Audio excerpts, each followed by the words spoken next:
Now Jared asked me to refresh the page, and of course it killed video.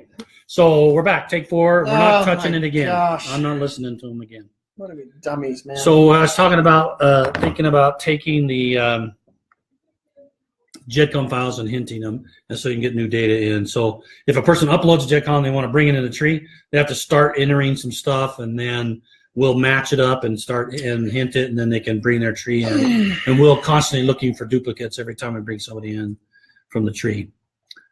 I did it! Yes, it's take 4, but the comments are working! All right, now we're starting to see worth comments. it. Right. It's worth it. I don't know if it's worth it. It's worth it. We've done 4 times. This is a really bad user experience. It is, but you know what? Nobody. I mean, we're here to provide information, and I think that's what's best.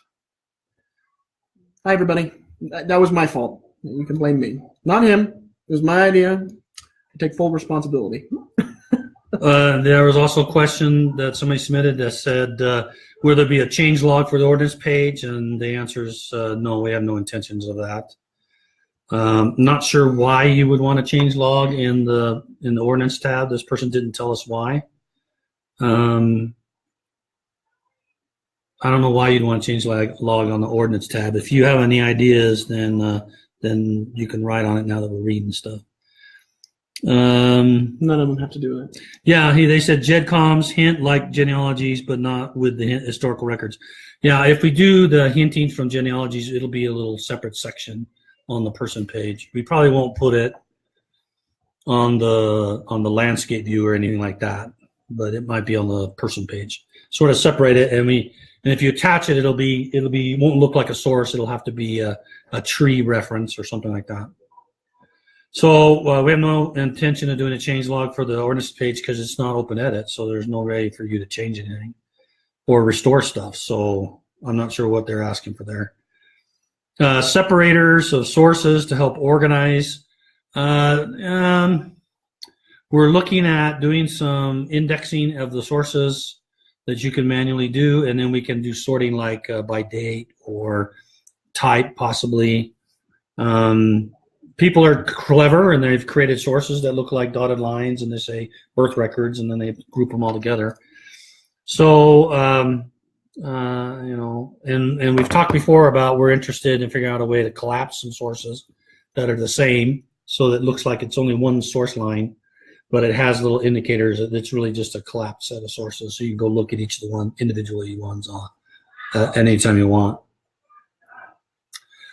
And then they're also asking, will there ever be a time when the other information section of the person page, this is the ones where you put alternate names or nicknames or residents or something like that.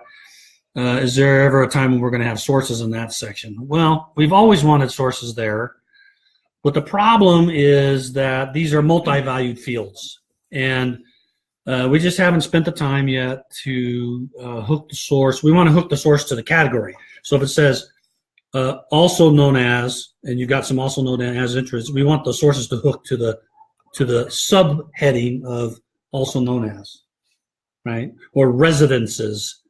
We don't want it to hook to each individual resident, because if somebody deletes that residence, we don't want the source to go away. Mm-hmm. So we think we have a way of doing it. We just haven't got to it.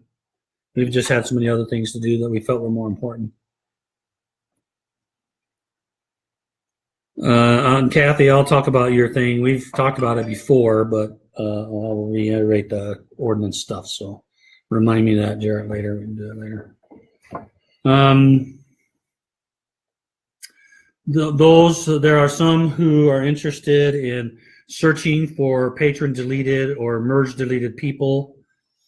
There was a short time in Family Tree when we allowed people to delete persons, and now we don't. We don't allow you to delete unless you're the only contributor. But there was a time when there was some that were deleted, and I don't know. We haven't decided whether we're going to do that. I think that could be confusing for most users. Mm-hmm. So I don't really have good answers for that one.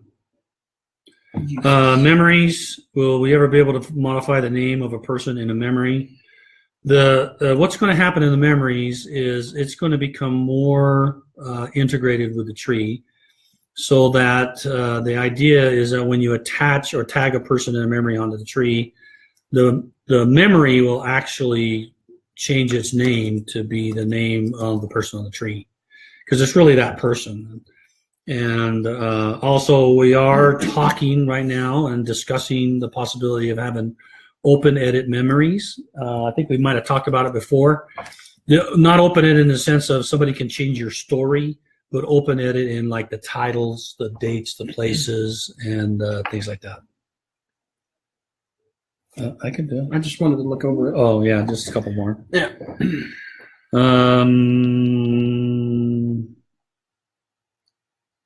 People want to rearrange the memories. We haven't really worked on that a little bit. Then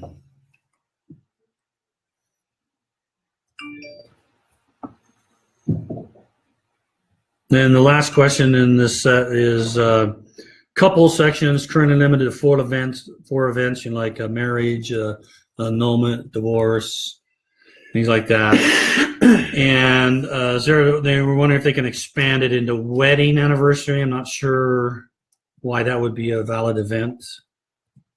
I mean, I would think you could, if you have a source that says this is their wedding anniversary, you could attach it as a sort and then go create a marriage event. Yeah, I mean, said they were married. If it's their 20th anniversary, you just make it a source and then go add a marriage and subtract 20 from the year. So I don't know why we would have a wedding anniversary event in the couple conclusion area. So, all right, that's all those questions that some people have emailed me that I can answer right now. Okay. So let's see what we got out there. Just look at a few questions that people have typed in. With the questions that were asked 2 weeks ago. Oh, okay. Yeah, let's do that. 2 weeks ago questions. Okay. We got a bunch of them. We got a bunch of questions. So we will work through as many questions as we can and try to help some things along the way. If you want, we can intersperse these in. Yeah. So we'll start with a question from Ava. Why do FamilySearch family tree employees and or making changes to records without quoting producing sources to verify? Yeah. So the question there is, why is it, and they misunderstand. So this person is saying, why is FamilySearch making changes to the tree and not adding a source or a reason statement or something like that? Right. And they inferred that was employees that were doing this. And sometimes it is, most of the time it's not. So you need to kind of understand, when we first migrated data from the old systems, we did it twice, once when we were moving and starting Family Tree, and then again when we moved to the new backend database to speed up things. We cleaned up the data. There was data that was missing or data that was put in incorrectly, and so we made an effort to do some data fix-up and fix the data, get it consistent and working properly. Well, when we made changes, the first time we ever did it, we made changes in the name of the people who actually contributed to conclusions in the past.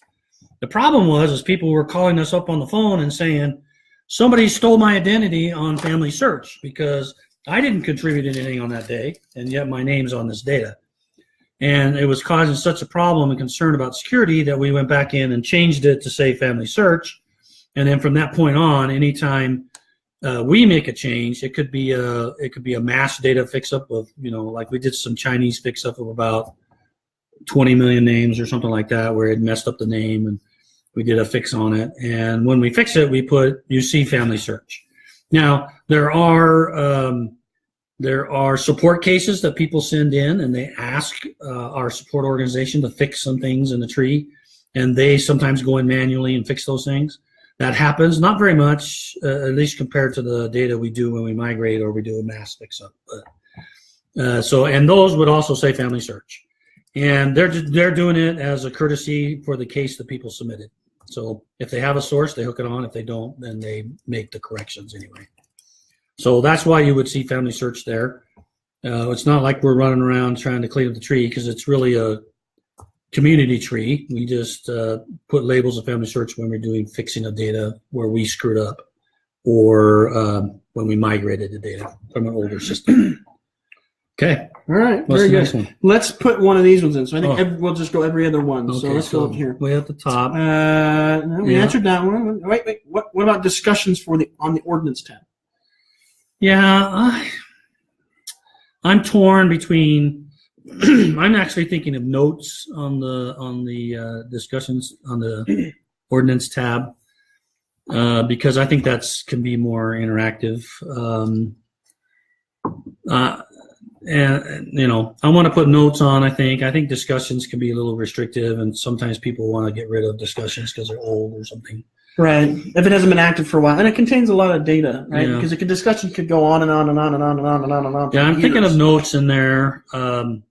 And then, of course, we need to really put a die before 8 kind of flag on the ordinance tab, too. That's something else I want to do.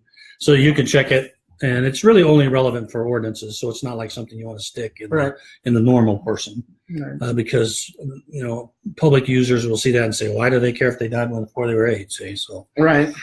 So I understand what you want, and I guess you want to talk about the ordinances there. People are always talking about ordinances, even though way long ago we said don't, but it's compelling. So I think I'm leaning a little bit towards notes. I don't know when it would happen. It's not on the punch list and scheduled to be done or anything, but that's what I'm thinking. Okay. So we'll move on to one of these. Okay. I know there are no current plans to add video to memories, but I've seen video links to YouTube added in the memory section. Is this permissible, or will FamilySearch restrict such posts in the future? So they're asking. We don't do videos on FamilySearch. You can do videos, but he's seen people add YouTube links. Yeah, and he's saying, is that permissible, or are they going to get rid of that? You can certainly add a source or something with a YouTube or a Google Drive or a website that you can jump to. We're fine with that. We deal with that with URLs for sources that go outside, and the way we handle that is when it goes outside of our system, we put up a little notice that says, hey, you're leaving our world, and we're not responsible for what you're about to see, because it could be bad or it could be great. So, yeah, we don't have any intentions of not allowing you to put a source or something in there that points outside of FamilySearch. Okay. All right, great. Then we'll go over here. So how about a family temple sharing place where anyone in the family can go and get their names reserved by family? So we've talked about this before. This concept has been approved by the brethren, and we've gotten the go-ahead, and we are in process of revamping the temple system. It's our oldest piece of no, it's not the oldest. The oldest piece of them. Yeah, the oldest piece of software we have in there is actually the find inside a tree. It's actually a 10 years old piece of software. Woo, man, that's a long life for a piece of software. The temple stuff is just about as old, and so we're rewriting that one again. We changed it just enough to get into the new data system. Now we're rewriting it to make it so it'll scale and be faster, because temple ordinances have a lot of delay and aren't going as fast as they need to go.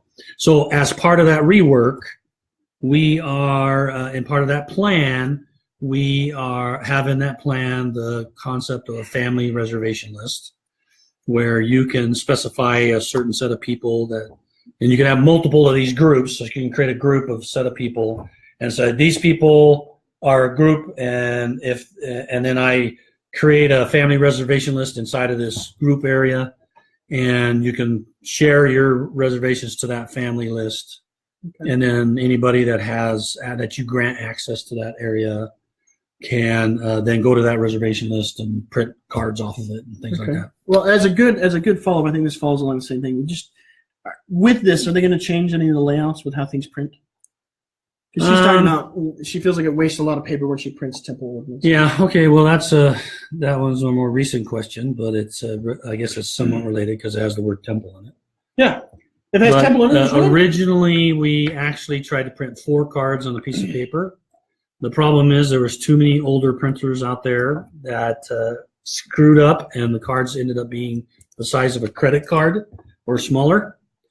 Or the barcodes got chopped off of the paper, and so we had to go down to 3 cards on the paper.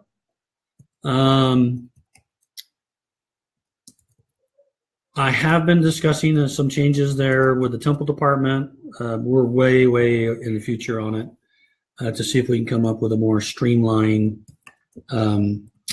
set of cards. But that's what we have right now because it works on all the printers that people are interacting with. So to be able to deal with more compressed, you have to have newer printers that are a little bit more that are nicer and can print more crisply. Right. Yeah. Right. You can't be running your laser printer from 1983. No, or your dot matrix one from four generations older. Oh yeah. We actually had to buy a printer off of eBay that matched a printer that one of our users had that it's always screwed up the cards. Mm. And then we found out that the driver on the printer was not updatable, and it was so old it couldn't handle the cards it gave it. And that's part of the reason why we had to go 3 cards on there instead of 4. Well, that answers that. Okay, now when setting up an account for a member, does the phone number email they use to set up the account have to match what shows on LDS Tools? This is asked by Irene. Yeah, okay, so to repeat that, they want to know if the email and phone number you put in FamilySearch.org account has to match LDS accounts, and it does not have to match. Although if you go and create an account on LDS.org and then you go over to FamilySearch, then that account will be used to create your FamilySearch account, and it'll have that same data. But you can edit it, and they're different, so that they can be different. Okay. Should we do another one here, or do you want to go like my LDS account one? I think is Tanner R LDS Church, and my FamilySearch one is Ron at FamilySearch. So yeah, they're different. Oh yeah, let's see. Go back over here. Someone mentioned a new look to FamilySearch. I don't know who mentioned that. Well, I'm not aware. There was the only UI guys are doing an update or something. Well, we're always updating all the time. Right. But the only thing that's happened that I'm aware of recently is this week, earlier in the week, we're experimenting with a new, what we call a not logged in homepage. So it's the place you go when you type www.familysearch.org and you have not logged in yet. Oh, so it's the very first thing you see. Very first thing you see before you've logged in. Right. We're experimenting with a new look and feel for that to help people understand the great value they'll get if they choose to register and create an account. And only 10% of the visitors get that page because we're still experimenting. We're going to edit it and change it around, see if we can make it more helpful and useful before we make it more broadly available. That's the only thing I can think of. Is that what you were talking about? Yeah, essentially. Is that what he said? He just said new look. What? Yeah. So, David, if you have more details about what you're asking, I'm not aware of anything else. Send him an email. That's the best way. I mean, he can really dig into see exactly what you're talking about. We're always updating things. There, that's all. Okay, let's go back over here. Okay. Has the search filter changed when searching from a person page by clicking on the Family Search icon? Says the filter used to say, it used to automatically include search results as birth info only. Now it only automatically puts in marriage and death dates. When training, I used to tell people that they should think of the record they're searching for and fill out the filter accordingly. For example, if they were searching for a death or birth record, they would not put in marriage or death info for the best results, etc. Was I wrong, or has that changed? So she's asking, has the search filter changed when honestly, searching from a person page? It's not the search. It's not the search filter. It's when you push a button on the ancestor page and it jumps over, it sends data over. And I haven't paid attention to that. You'll have to email me that one and I'll go look into it. I haven't gone off and tried it, and the lead team engineer guy wasn't around this week, so I will go ask him about that. I'm not so sure why they would have changed that. I'm not, usually they tell me when they change that stuff. Okay.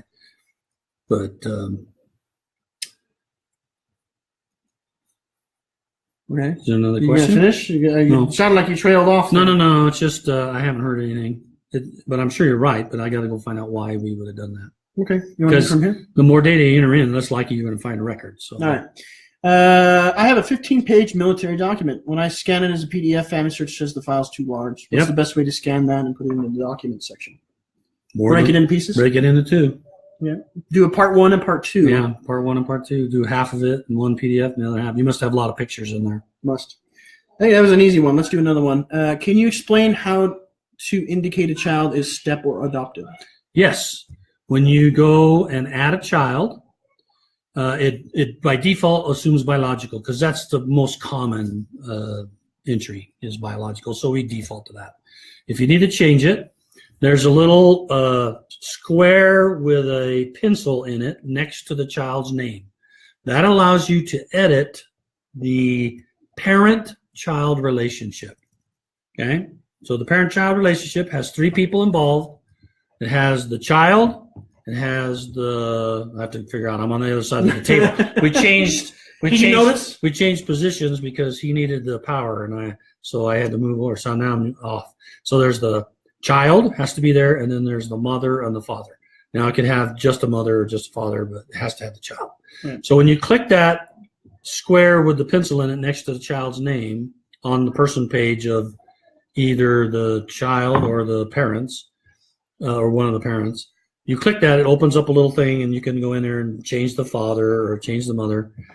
Well, I can't remember if you can do it right there, but I think you can go in that little part of that box and say relationship type. It's called lineage or relationship type. I can't remember which.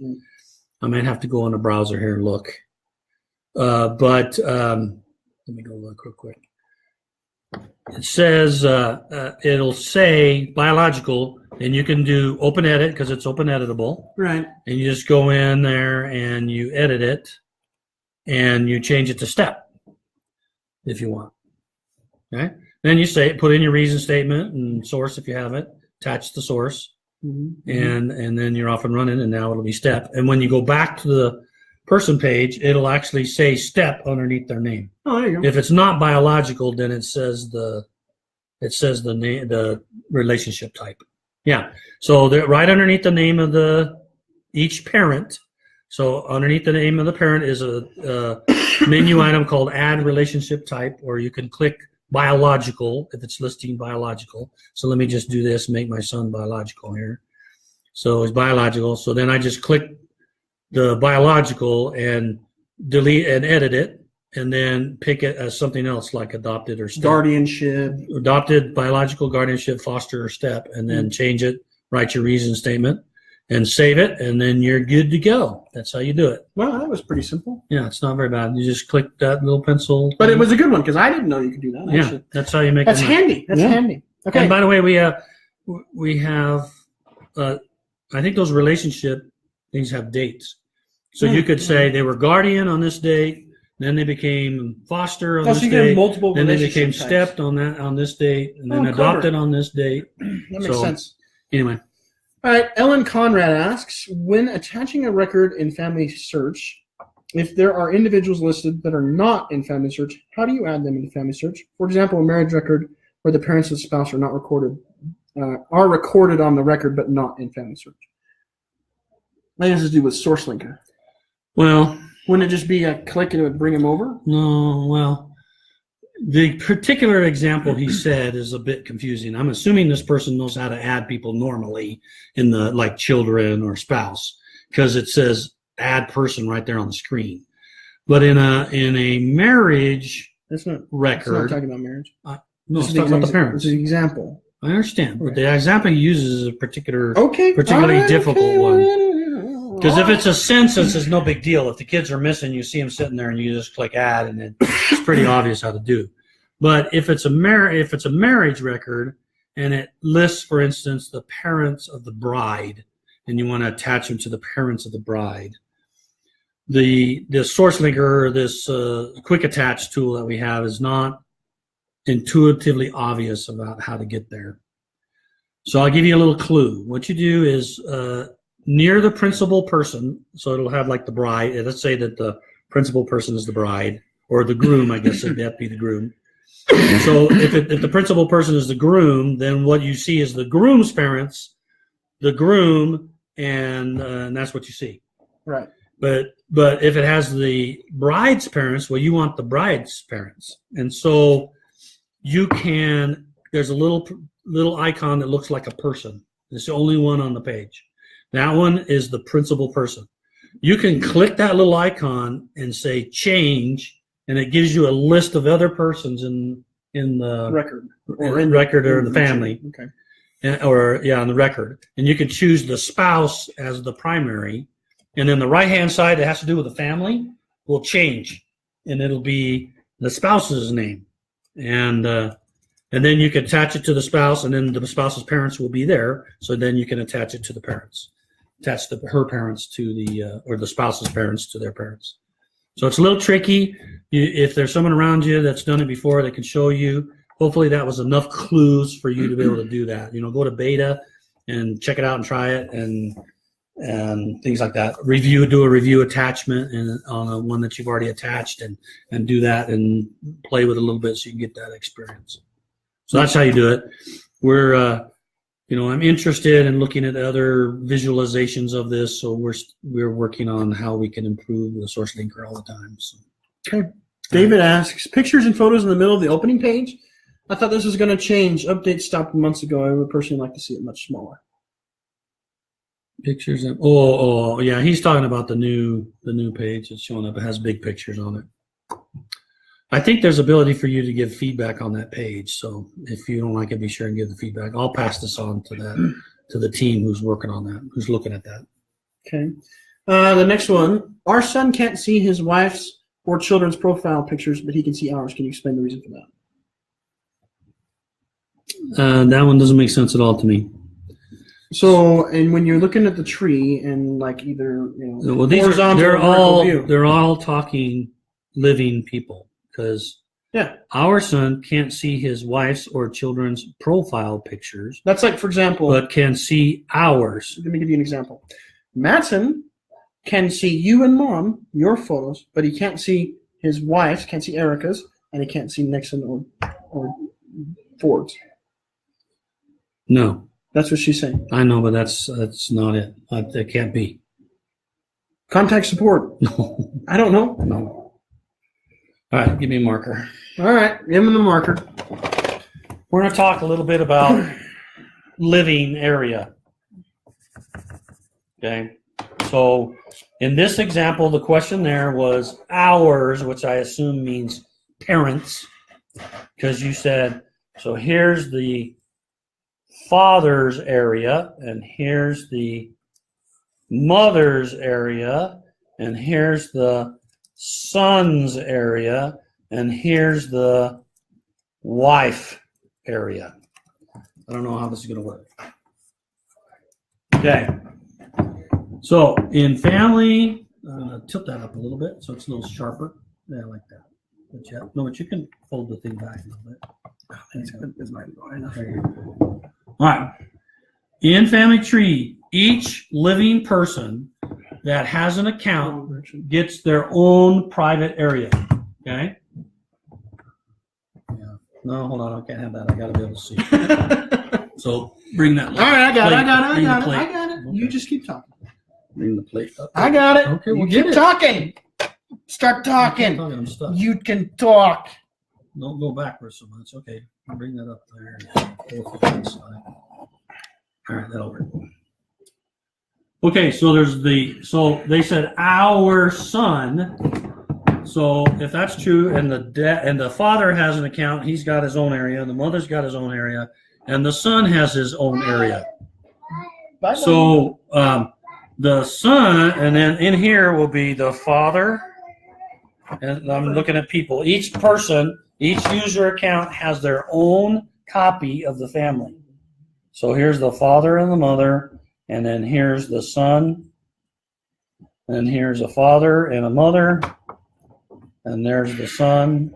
And this one will have father and mother and son. You're leaving? Your grandson needs to say goodbye. Bye-bye, buddy. Bye. Love you. See ya. And then here is father of the wife, mother of the wife, wife, and son. Okay. Now, this is why I don't understand your question, because it doesn't make sense to me. In the father's space, there's going to be a copy of the father, a copy of the mother, and a copy of the son. In the son's place, there's going to be a copy of the father, a copy of the mother, and then the son. When the son's looking at the father, if the father and mother are alive, He's not seeing this father and mother. He's seeing this father and mother. His own. His own. And these don't come with pictures. Unless he added them. Unless he added the picture. So if you have pictures on yourself, and maybe you have a picture on your son, and then you went to your memories and you shared those pictures with your son, then he could attach them here. Now, the only other case, this is the only other case, if you three created accounts before Family Tree was split apart from the prior system. New Family Search. From New Family Search. In New Family Search, you could see your living parents' person. So this son could see these mother and father. The actual copy. The actual copy. And you, mother and father, could see his actual copy. That was in New Family Search. But when we moved to Family Tree, we broke that all apart. Right? Now, if you did that in New Family Search time, and then we switched to Family Tree and broke it all apart, what we did is we left a profile picture, the profile picture that was in the common one, we put on all the fathers and all the mothers and all the sons, all the copies of the sons. That explains it. That would only do it if you did that before we switched to Family Tree. Now, I'm assuming that the wife's not seeing it. The wife's not seeing the picture of the son. Here's the wife, and here's her private area. She doesn't see a picture of your son because she probably created her account. I gotta remember my side. Her account after Family Tree, after we moved to Family Tree, and therefore there would be no picture on this son because it's a brand new person in the tree. And if you want to put a picture of the son on there, then all that has to happen is the son or somebody just needs to share that picture. You can do that with a share button that's on the picture, and it would share it with her, and then she could then tag it and put it on her copy. It's a pain, I'm sorry, but that's the way it's going to be. And the reason why is because then this handles all access controls and is much more secure in privacy and in the potential exposure of living. And that's why we did it. And it's also got to protect that data. It's also a lot faster because of the way we did it. Right. So this is the duplication that sometimes people get upset about because there's multiple copies of the son and multiple copies of the father and mother, right? Well, but the good thing is that the system's designed that, heaven forbid, when one of these people passes away, it merges them. Yeah, you merge them and it's no big deal. Right. It's done. People are merging, lots of people. There's not going to be that many copies. Usually by this time somebody's upset and they say something like, we got to get rid of all this duplicate, and I don't want to have to merge them when they die, and stuff like that. And I'm saying, oh, sorry. And by the way, it's no big deal because if you have 10 kids and each 10 kids have 10 kids, and by some miracle they all create accounts in Family Search, which will never happen, then and then great grandma dies, then she goes into the dead area and is visible. One person marks their copy dead. How many copies are in the public area? 2. They merge it. How many merges they have to do? 1. Then they're done. Then the next person marks their copy dead. Now there's 2 again. They do the one merge and it's done. So it's just not a big deal for the security gains we get. You need something? I was coming in. It's Tegan. I love you, girl. We'll see you later. Yeah, you happy? Yes, I am happy. Good. Have a good night. Have a good night. Yeah. See you later, everybody. You like her better, right? Yeah, you're interchangeable parts now. Oh, ouch. That hurts. We're interchangeable, according to him. That is hurtful. That's good. It's always good to have people, multiple people that can assist. Well, we're all capable people. Yeah. Okay. All right. That was a big long answer. That was a very big long answer. That's okay. Where are we at? 8:34. So we got about another 15 minutes or so. We'll go another 15 to 20. All right. Well, we've only been going for 30 minutes. When we started at 7:45, or you're counting the 5 takes. You can look at that counter. Okay. So, all right. So we got another 20 minutes. Yeah. Brian asks, is there a site to see a list of all various Family Search campaigns? Is there like a page for all the campaigns? Yeah, he's not the only one that's asked for that. Several people have asked for that. The easiest place to see it, I think, is to go to the consultant planner, for those of you who know the consultant planner. But I don't think, we've talked about it, but I don't think they've done anything yet. Come on, FamilySearch /campaign. Nope. Yeah. We talked about it, but I don't think they've done anything yet for that. Yeah. No.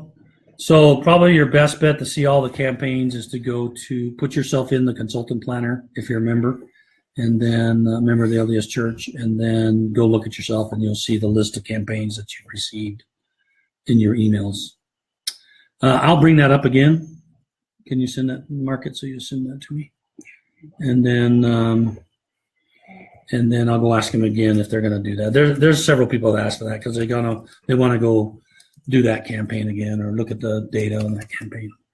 Some campaigns don't live very long. I mean, some campaigns we go figure out, we do it, and if it's super successful, we'll keep doing it. If it's not, we just kind of throw it all away. So because it didn't work, didn't help, nobody cared about it. Okay, now let's see what else is out there. I'll do one out here while you're typing. We might have gotten all the questions out here. Can you explain how to? Oh, okay, I did the step. Yeah, I think we got them all. Unless there's one. This is where we were at. So scroll down. If there's not any that you see. Load the recents button. Yeah, we're actually doing more and more on the recents button. We're going to keep working on that one. Why do we have to put the PDF in smaller sizes? Because there has to be a limit. Yeah, there has to be a limit. And the reason why we picked 15 megabytes is because anything larger than that, and people start calling support and complaining it's taking too long. Or they think it's stuck. And so then they try to upload it again, and then we get multiple copies, and we have to yell out, and we have to say, oh, this is a duplicate, and it fails. And so that's why it's mostly about the length of time it takes to upload into the system and people's patience. That's really the reason. It's not because of disk space or anything like that. Yeah, you can always get more space. We got plenty of disk space. And you can always get more. That's right. Okay. Some tree users like to put their full name in the primary name. Some like to put the name the relative went by, e.g. their middle name only. I know about alternative names, but is there a way to easily show that a person went by their middle name? We recommend putting, of course, the name, the vital name is the name of the person. Like full legal name. Full legal name when he's born, when they're born. I've seen before where you put in the notes, you can put like a quote, went by X amount. Like, no, we don't want the quotes. No. We don't want parentheses because that just causes issues. Even if it's in the notes. It won't find. Oh, in the notes is fine, but what you should do is put the real name. Now, if they change their name, yeah, of course, legally, then right. You can put the later name in there. You need to choose which way you want to go. Put the new legal name, but down in the other names section, in the other information, you should put all of the other names they were known by. We have also known as, and we have alternate birth names, and we also have nicknames down there. So that's what I put there. The reason why I think that they're sticking it in there and the other ones, because that's what they want to see on their tree. Right. And I'd rather them not do that because, we wait a little bit more on the real name, and you'll start getting hints for things that aren't about that person. And I don't know if I'd do that.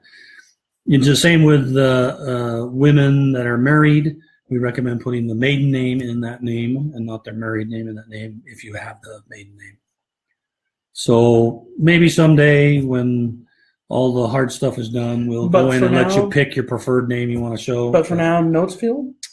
Put it in the alternate names. All right. And then we'll search on all those names to see if any of them match too. Okay. That's what I recommend doing.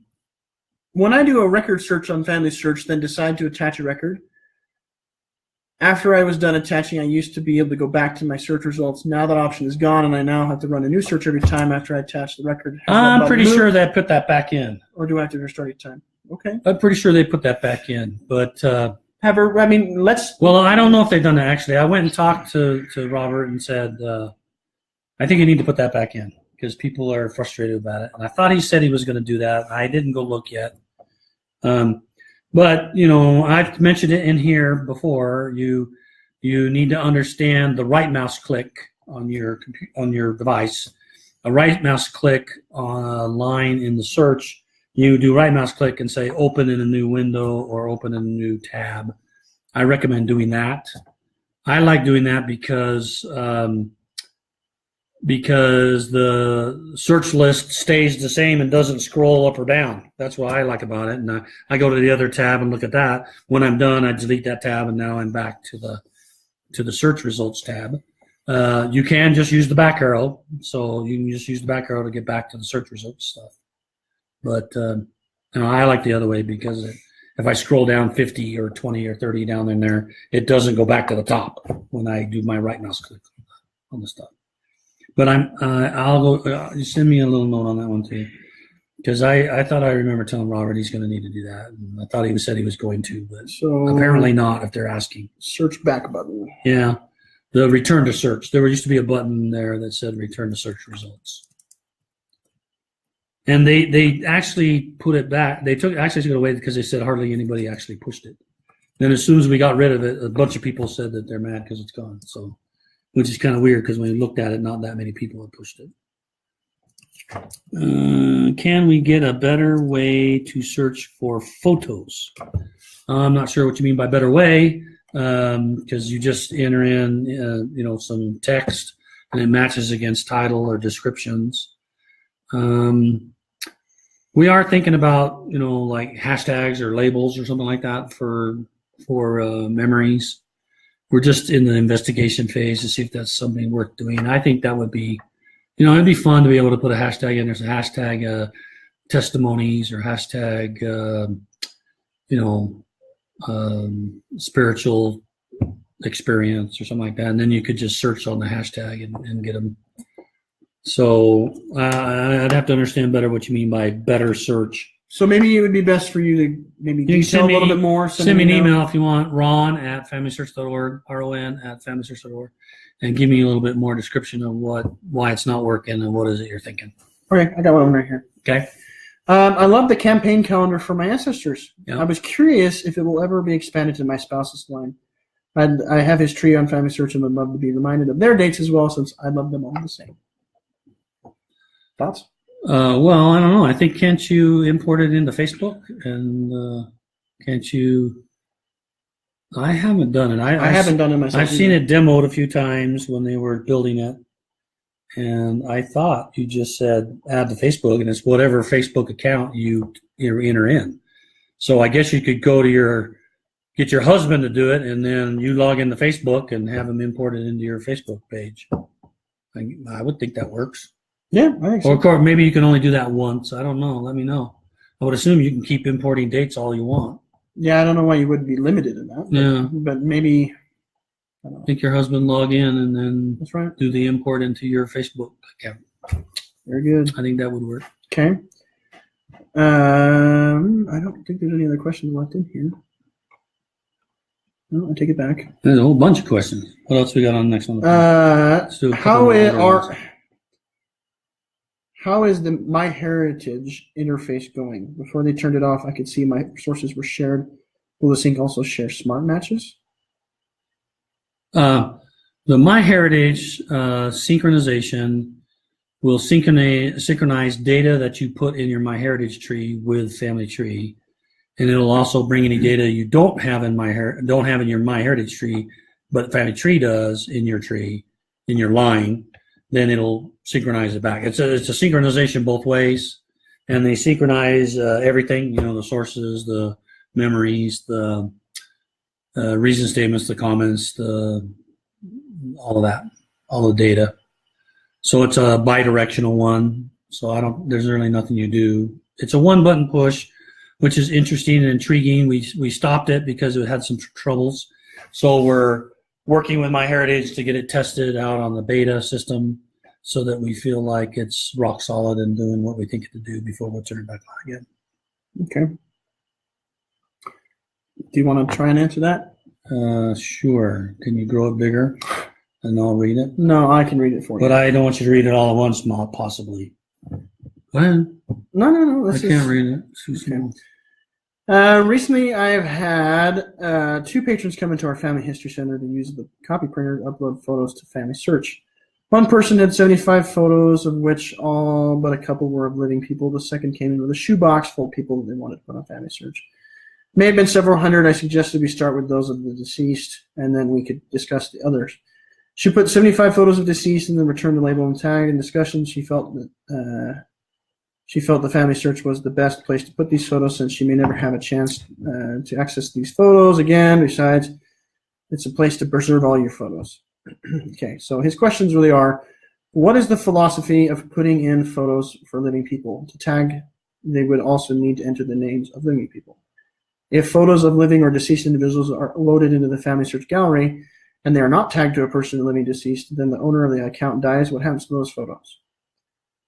So to boil it down, Okay, the first one, okay, living stuff. yeah, living photos. Everybody needs to understand that any memory you put into FamilySearch is publicly viewable, meaning a person can see that memory without being logged into FamilySearch. We've left it that way so that you can share a memory with a friend or something, and they'll come back and see that memory, and we'll encourage them to create an account, but we don't require it. We've recently changed the function of the system when it comes to private living people. So it's fine to upload pictures of living people. Like I said, people will be able to see that picture. But the tag, if a person goes in and puts a tag on a living person, and then, we don't know it's living until it's attached to a living person in the tree. So if you put a tag in and attach it to a living person in the tree, then only the person that created that tag will see that tag. And other people will see all the dead tags and the names for the dead tags, but that's okay because they're dead people and they can click and go to those persons. Mm-hmm. But they won't see the living person's tag along with their name. We just remove it. You can't see it. And we did that because it's a loophole that has been in memories where you could discover the names of people in a photo that were living. So now it's all hidden, so it's less of an issue. Now he mentioned something about when they die, nobody gets access to it. So he said, let's see, what was it? If photos of living or deceased individuals are loaded into the gallery and they are not tagged to a person living or deceased, and then the owner of the account that added them dies, what happens to those photos? Yeah, well, those photos are there. Nothing happens to their photos. They're still sitting there. The problem is that you can't find them real easy. So you either find them because you type in some search criteria matches what the person put in a description or a title. If you can't figure out what words to put in to match it, then you're not going to find it. So we've been brainstorming. Memories, by the way, is also going through a rewrite. It's got some older code in there, and they're working on it. And I've been talking to them about wanting the concept of being able to put a link to a person's gallery on their person page when they die. So if I die or when I die, my person in the tree will become public when I die, and when it becomes public, I want a memory link on there that, click here and then you go see their gallery. So almost like you could will your stuff to somebody. Well, it's anybody. It's anybody who's a FamilySearch user could click on that link and see the gallery. Oh. So we got things in the works then. Yeah, that's my thoughts. So send me you do a post or send me an email about your thoughts on whether you think that's okay or not. Remember, only the owner can delete it. So if the owner's deceased, then nobody can delete the pictures or any of that kind of stuff. Right. If there's stuff that needs to be deleted and you're a family member, then you can contact support and they'll delete it for Just you. a suggestion, an aside. I know you were talking a lot about living memories and photos, and you're concerned and you've discouraged people from adding them. No. This is what this guy's saying. I'm talking to this gentleman. Okay. Yeah, I haven't been encouraged. No, you haven't. But something we just recently did, my maternal grandfather is the last living grandparent left, and he gave us two or three boxes full of one albums. big box. had probably, what, 2,000 pictures in it, 3,000 pictures in it? Yeah, at least. 2,000 or 3,000 pictures in it. And they're all of living people. You know, they're of me, they're of my cousins, my relatives, stuff like that. And we didn't want to, one, take the time to sit down and go through every single one of those pictures and add it right away. And two, I think a lot of times we don't want to add those to a public place just because we don't want to add them yet. Well, and FamilySearch is not the place to store all of your photos. What we're wanting is the most precious kind Right. of photos. And so what we did, just as a suggestion, if you have patrons like this, is we digitized them at a Family History Discovery Center, Yep. actually, and just put them on a Google Drive. Google Drive is what we did. But I mean, you can easily just put them on a Google Drive, which is free, or you could get yourself a thumb drive Yeah. that are pretty cheap nowadays that Oh, hold yeah. a ton of memory. And then you just digitize them all, throw them on that thumb drive. When X person dies, you go look at their folder and you pick which ones you want to add on there, and you're done. Yeah.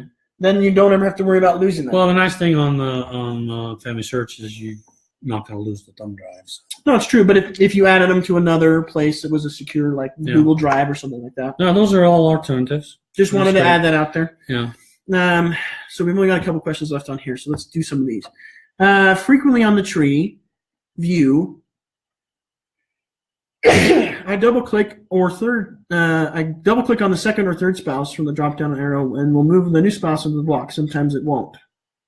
Oh, wait, What am I before I doing do wrong? that, we'll talk about this one here. When you change bond, That's not a question. oh yeah, she's just making a statement that yeah, you can have. I said you can have multiple relationship types. Yeah. And you have to delete them or add them, and if it's supposed to be step, not biological, I'm sorry, yeah, you have to delete. Oh no, you can go and edit the biological and change it to a step. But if you have a biological, you can add a step. That's okay. Mm-hmm. We don't complain about it at this time. All right. Anyway, go again. What was Frequently on the tree view, double click on the second or third spouse from the drop down arrow. We'll move the new spouse into the block. Sometimes it won't. What am I doing wrong? So they've got somebody with multiple spouses, and he's double clicking. Yeah, I don't think you have to double click or triple click. I think you just have to click. Saying sometimes it moves them into the center block, and sometimes it doesn't. What is he doing wrong? Sometimes it moves it into the root position. Did you mean root position, center? David? Into the. I'm going to assume It that's says root. we'll move the new spouse into the block. Oh, that's just the square. So let me go out here to somebody I have that has multiple spouses. John? There's some before them. Here's Henry, Martin, and Eliza. If I go down here, I think that it. Let me just check. I think I can just click the name. So he's clicking. He's clicking here is where he's clicking.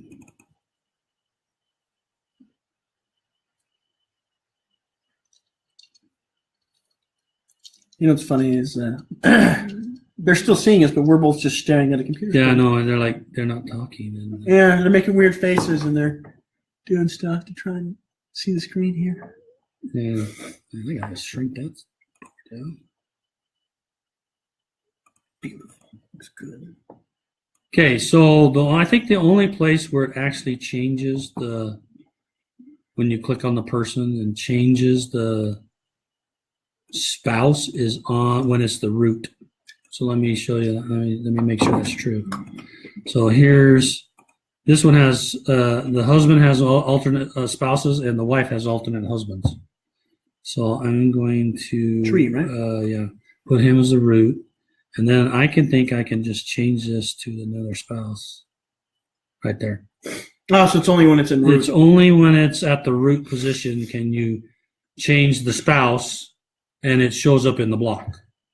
So that's only at the root position where you can do that. Otherwise, when you click it, all you're doing is if you're double clicking it, then maybe you're making it the root of the tree. That's the only place that it'll actually change the spouses inside the block is if it's the root. And that's because the tree doesn't mean that much because the tree, the landscape view is built by parent-child relationships. And so if you change the spouse out there or branches, it doesn't mean anything to that tree because that child didn't come from that spouse. And so that parent. We'd have to change the whole So tree. the tree isn't valid, and so we don't let you do that. But we'll stick it in the root of the tree, and then you can mess around with the parents because it repaints the children and it repaints the parents. So it's because it has to be in the root. That means the root position on the tree, All right. the first node. Jill Ann asks, the webpage FamilySearch.org/discovery takes you to new tools to play with. Yeah. I love this page. Instead of typing in the web address, does this link show somewhere else on a clickable button that is a visible drop-down from the Family Tree tab? Not right now. Maybe in the future? Maybe in the future. We may put links from the home page or things like that. It's a new thing. We're just trying out. It's we've been using a little bit of it on campaigns. We haven't necessarily been advertising that place, but it's www.familysearch.org/discovery. You're welcome to go out there. It's that person posted the link. Yep. And I think there's only two experiences out there. Right. While you compare a face is kind of fun. Let's see, while you're pulling this up, the one thing I was thinking about was something that I've used in the past, and this might be kind of a duh answer, but just bookmark it, and if you can add a button up at the top of your browser, usually. Oh, we got a whole bunch now. Compare a face, Ancestor Challenge, Ancestor Headstones, My Pioneer Ancestors, Family. Oh, look at there. They put almost all the campaign stuff.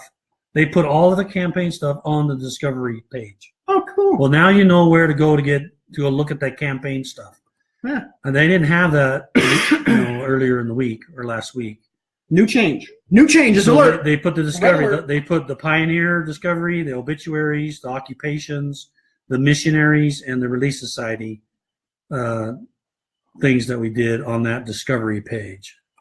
So cool. I think that's cool. That is cool. Thanks for sharing, Jill. It's a good thing you brought that up.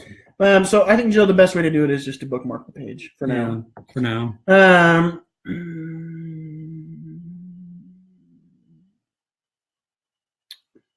I added the pictures of my husband and myself. Remember when we had that he one can about see the the father, pictures son, I've added. That. Yeah, and that wouldn't be the case either if your husband is. Yeah, but she said she's going to give your suggestions a try. Okay. Just get back to him, Joanne. If you run into problems, maybe write him an email. You could go over some specific instances. Can you explain when you share names with the temple, do the endowments stay in the temple district or do they go somewhere else? All right, so let's talk a little bit about how ordinances are dealt with in the temple. So when you share any ordinances with the temple, the first place those ordinances are pulled from your temple district.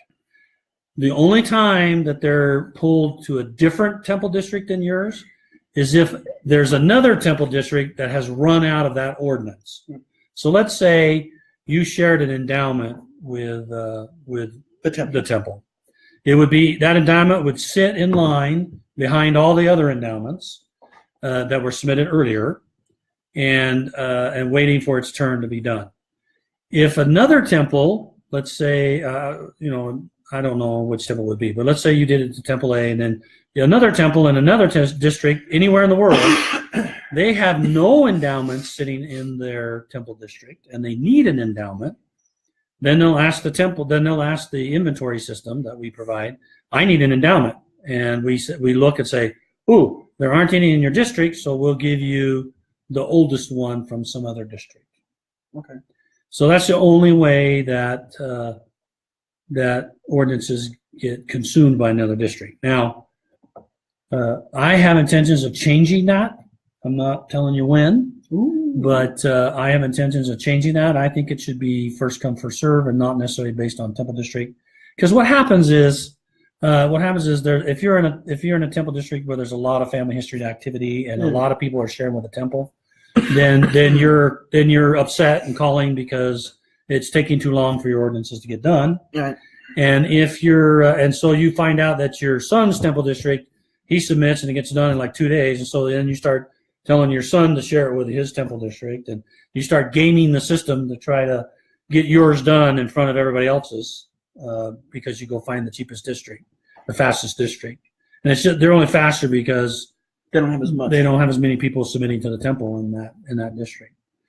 So we want to take away that element of being stuck because they're in a district that has a lot of family history.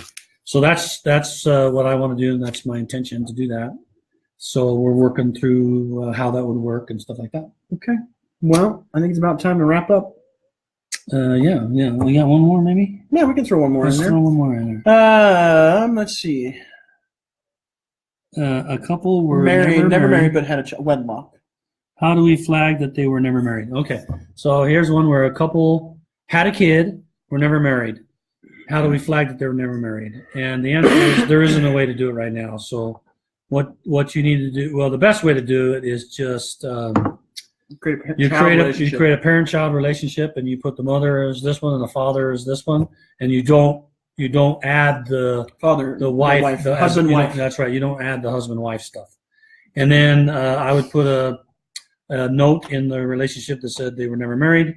We are working on. We've decided that we need to do this, so we are working on an enhancement to allow you to say that they were never married.